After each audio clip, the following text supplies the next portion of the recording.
Muy buenas. El día de hoy les vamos a presentar nuestro proyecto de aplicación de procesamiento numérico. Nuestro grupo está conformado por Dana Quintero, Michael Madrid y mi persona, Alejandro Vázquez. Ahora vamos a hablar de la ingeniería relacionada con nuestro proyecto.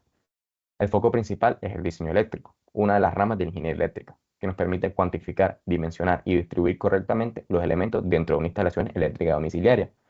Este paso es de suma importancia, ya que si no se hace de manera correcta, la relación entre el usuario y la instalación eléctrica no se va a hacer o no se va a dar de manera eficiente y puede también repercutir en costos muy altos o consumos muy altos de energía debido a la mala cuantificación de las cargas en el sistema eléctrico.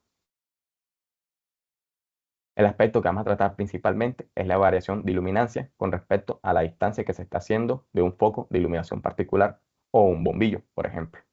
Para ello vamos a utilizar un luxómetro que nos va a ayudar a medir este valor de iluminancia, que por lo general lo vamos a encontrar en valores de lux. Para esto vamos a tomar dos variables, una independiente y una dependiente. La independiente siendo la distancia a la que vamos a hacer las medidas del foco de luz y la dependiente siendo la iluminancia, que esta va a variar directamente con la distancia a la que se mida.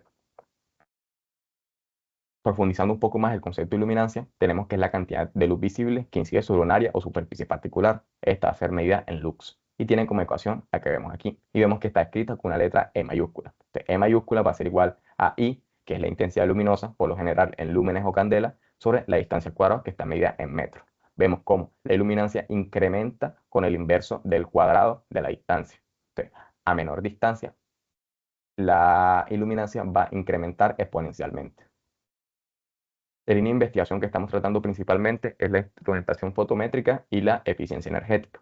Muchas de estas distribuciones de sistemas eléctricos domiciliarios, al tener una planeación incorrecta, generan un consumo de energía bastante alto. Nosotros con esta investigación queremos reducir esos costos al hacer la planeación justa y necesaria para la correcta o la correcta relación del usuario con la instalación eléctrica. Seguimos con la justificación. El consumo excesivo e innecesario de electricidad, en el cual incurren los distintos entornos como las viviendas, instituciones educativas y espacios públicos, surge en la mayoría por la incorrecta distribución de la iluminación y el manejo ineficiente de esta. Es importante saber diferenciar un entorno de otro. No es lo mismo un salón de estar o una alcoba que una oficina y un salón de clase, donde en unos podemos utilizar temperaturas mucho más altas y luminancias mucho más bajas, en los otros necesitamos claridad, por lo que nos beneficiaríamos de temperaturas mucho más bajas y luminancias altas. Esto es importante tenerlo en cuenta a la hora de diseñar, ya que podemos ahorrar tanto en potencia como en cantidad de luminaria, al distribuir correctamente y limitarnos a lo necesario para cada uno de los entornos, obteniendo al final una eficiencia energética mucho más aceptable.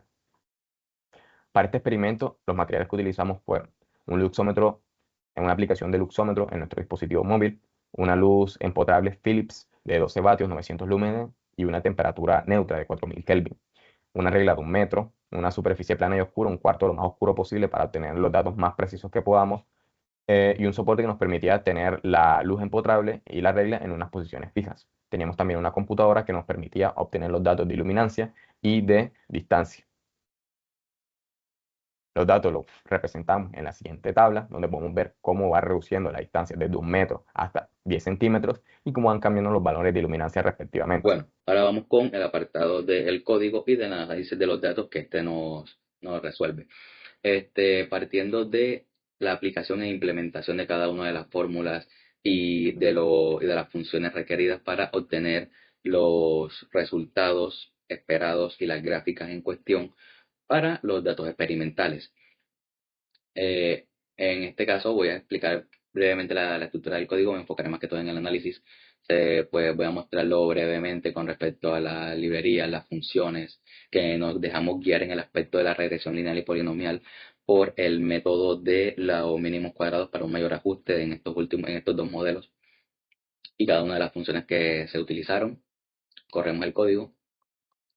Aquí se demuestran cada uno de los valores de las ecuaciones del ajuste, tanto lineal como cuadrático, como en los resultados estadísticos y la respectiva gráfica, en la cual el análisis demuestra que a medida, en el aspecto teórico, que a medida que aumenta la distancia entre, entre el luxómetro de la fuente de luz, los lux captados por el luxómetro disminuyen exponencialmente siguiendo el principio del inverso del cuadrado, explicado por mi compañero Alejo, en el cual se denota la variación de los datos en cada uno de sus puntos y cómo las gráficas se van ajustando a estos de una manera relativamente bien,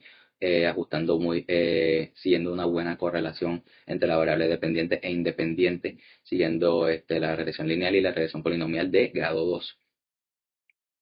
Este sería el código hecho por ChatGPT, por la IA, en este caso en ChatGPT, que puede tener el mismo objetivo, más lo plantea de una manera diferente. Lo corremos de igual forma y aquí nos muestra los datos y una gráfica Bueno, similar. ya explicado el código, podemos ver que este nos arrojó una imagen en donde se nos explica el ajuste de la regresión lineal y polinomial, pero también nos arrojó una serie de parámetros que debemos tener en cuenta al momento de hacer este análisis para ver qué regresión se ajusta más a los datos que nosotros tenemos. Bueno, empecemos primero diciendo que la desviación estándar, en este caso, que muestra la relación de los datos con respecto a la media, es la misma para ambos modelos, ya que esta no va a cambiar dependiendo del modelo que tú utilices para ajustar tus datos. Ahora, ¿cómo podemos comparar nosotros estos dos métodos para saber cuál es el más apropiado? Según el libro de métodos numéricos para ingenieros, en el capítulo 7 se nos da un punto clave o se nos explica cómo poder comparar este tipo de regresiones. Bueno, lo principal que hay que tener en cuenta es que para que una regresión sea adecuada, lo mejor es que el error estándar de la estimación que se hizo sea menor que la desviación estándar total. Podemos ver que en los dos métodos esto se cumple. Ambos errores de estándar del estimado son menores que la desviación estándar total. Pero entonces, ¿cómo nosotros podemos saber cuál es el mejor? Y es por lo siguiente, aunque ambos sean menores, podemos observar que en la regresión polinomial, este es mucho menor que el de la regresión lineal. ¿Esto qué quiere decir? Que entre menor sea el error estándar del estimado con respecto a la desviación estándar total, mejor se va a ajustar el modelo. Pero también nosotros tenemos otra manera de confirmar o comprobar esto para ver qué modelo es mejor. Por ejemplo, tenemos el coeficiente de correlación y el coeficiente de determinación para cada tipo de ajuste. En primer lugar, sabemos que el coeficiente de determinación representa la proporción de variabilidad de la variable dependiente, que es explicada por el modelo, que quiere decir que en este caso, si se tuvo un valor de 0.58 16 indica que solo el 58.16% de la variabilidad de la variable dependiente es explicada por este modelo lineal. Y es el mismo caso para la regresión polinomial. ¿Eso qué quiere decir? Que el 85.62% es explicada por la regresión polinomial. Mientras más alto sea este coeficiente de determinación, quiere decir que mejor explica la variabilidad de los datos. Porque si vemos el coeficiente de determinación para la regresión lineal, explica solamente poco más del 50% de los datos. En cambio, el de la regresión polinomial explica más del 80% de los datos. También otra cosa que nosotros tenemos que tener en cuenta es el coeficiente de correlación, que indica la fuerza de relación lineal entre las variables independientes y dependientes. Este se encuentra entre 0 y 1. Y entre más cerca del 1 esté, mejor va a ser la correlación. Y en este caso, el que está más cerca del 1 va a ser el coeficiente de correlación de la regresión polinomial. Por tanto, podemos concluir que en este caso, para este conjunto de datos que obtuvimos en nuestro experimento, la regresión que más se ajusta a este va a ser la regresión polinomial de segundo grado. Ahora pasamos a la parte de la interpolación de los datos, en el cual siguiéndonos por la tabla de Excel, en donde se nos solicita utilizar uno de nuestros datos, utilizar nuestros datos reales del experimento y después interpolarlo para determinar la cercanía, o sea, que el valor sea exacto y que el error relativo sea cero, que el error, pues, que el valor pueda ser igual o prácticamente igual, o varíe, que tanto varíe. Para eso está este código y ver cómo fluctúan los datos dependiendo del grado. Aquí brevemente se demuestra cada uno de los aspectos, las fórmulas, la ejemplificación, la generación de los datos, los grados y siguiéndonos por el aspecto de n más 1, o sea, de n más 1 con respecto a los puntos tomados y la gráfica. Compilamos el código. En resumidas cuentas, en nuestro código, como tenemos 31 datos, entonces nos guiamos hizo un ajuste para que se implementara en cada uno de los grados y se demostrara un mejor análisis, no se quedaran tan dispersos. Y para el final darnos los resultados correspondientes del promedio del error relativo y la desviación estándar de cada uno.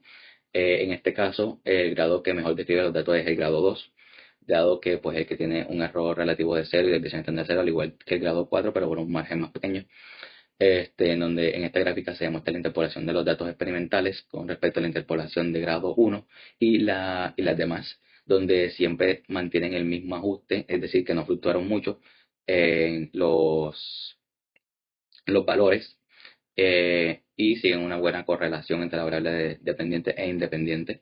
En el aspecto del error relativo se ejemplifica más con respecto a el X valor para cada grado de la interpolación, en donde se demuestra que el grado 2 y el grado 4 fueron los que tuvieron prácticamente una variación nula, y el grado 1 y el grado 3 fluctuaron de una manera o tuvieron una variación más constante en cada punto, pero que igual su variación o el error relativo fue de 2 o de 3%, lo cual implica un buen ajuste en este modelo. Pero es más que todo también aplicando un aspecto formativo y educativo, ya que pues muestra el proceso de cómo se efectúan los cálculos. Este es el de GPT, que es más como para los cálculos de varios valores, dado que implementa unas librerías que le enfocan a que fuera más efectivo, más no especifica todos los aspectos.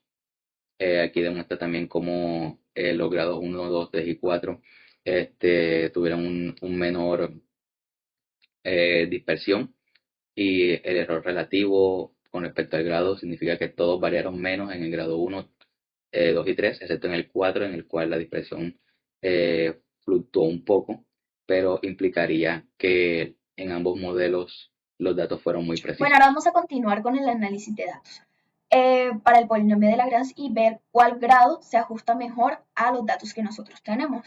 Aquí podemos ver una gráfica del error relativo y podemos observar que tanto para el grado 2 como para el grado 4 el error relativo es 0. Bueno, ¿esto qué quiere decir? Que un error relativo de 0 indica cuán bien se ajustan los datos al polinomio. Pero entonces nosotros, ¿cómo podemos determinar cuál grado es mejor? Si el grado 2 o el grado 4, ya que tienen el mismo error relativo que es de 0. Bueno, hay que tener algo en cuenta y es lo siguiente, que a medida de que mayor sea el grado del polinomio, estos suelen estar mal condicionados. ¿Qué quiere decir mal condicionado? Que son altamente sensibles a los errores de redondeo. Esto quiere decir que mientras más grande sea el grado del polinomio, aumentan los errores de redondeo y lleva a un punto en donde estos van a interferir con la capacidad de interpolar utilizando este tipo de procedimiento. Por tanto, para nuestro ajuste es mejor en los polinomios de Lagrange de grado 2. Ahora vamos a realizar ciertas conclusiones que hicimos en todo nuestro trabajo. Bueno, y principalmente este proyecto nos ayuda a demostrar de manera experimental el comportamiento de la intensidad lumínica luz con respecto a la distancia desde una fuente emisora, que la validamos empíricamente de la ley del inverso del cuadrado. Bueno, inicialmente, mediante la regresión lineal y polinomial de segundo grado, se comprobó que el modelo polinomial explicaba con mayor precisión la variabilidad de los datos. Por tanto, en este caso, para nuestros datos experimental, la regresión polinomial es la mejor que se ajusta. Y luego lo que hicimos fue en la interpolación de Lagrange, calculamos para ver cuál grado del polinomio se ajusta mejor a nuestros datos y pudimos observar y analizar que el mejor grado del polinomio que se ajustó fue el de grado 2. Todo este experimento lo que nos ayudó fue no solamente a validar experimentalmente esta ley que nosotros planteamos, sino también que ha proporcionado este enfoque práctico y teórico para el análisis de este tipo de datos, ya que es muy importante saber cómo tratar datos y cómo poder analizarlos para llegar a respuestas correctas y así poder tomar decisiones en cualquier ámbito que se nos presente. Muchas gracias.